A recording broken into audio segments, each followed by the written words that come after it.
That the guests end up all chatting together. I really like that. And what's good is he's on with Anne Hathaway and he's on with Kenneth Branagh and Tom Hiddleston, so they all know each other. Branagh is a class act. Yeah, and he's directed De Niro in Frankenstein, so that should be good. But the week after that is Meryl Streep, Kerry Mulligan, Nicole Kidman. So, and our big coup before Christmas is Dame Maggie Smith is going to be on the sofa.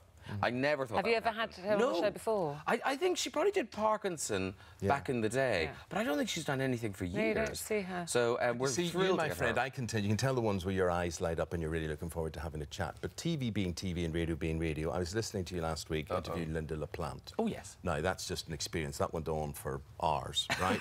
And you were enjoying every minute of it, and it was an intimate experience.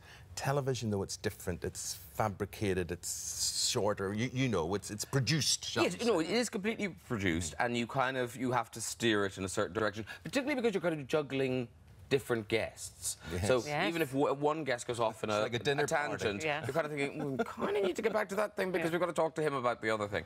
So whereas radio, you're right, radio is literally chat. It's like being in the car with someone. You just literally, whatever, you can talk about anything.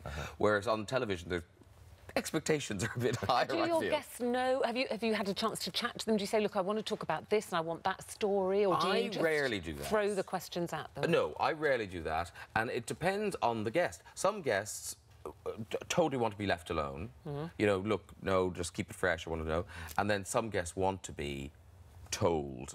And the only time we really will tell people is if we found a really obscure story from, you know, from years ago. We'll remind them of it rather than watch them scrambling through the files in their head on telly. Going, you what now? Oh, yeah! I think the questions that are hard or that people ever throw at you are those things like, what's your life mantra? You know, and suddenly you've got, like, complete, or what was the funniest thing that's ever happened to you in your whole life? Yes, no, we don't just throw those at people. Yeah, you know, or if we do, they're prepared. Now, listen, we have to break off here because Graham is hemorrhaging to death here. He's got an open wound. Yes. Yeah, you're cut.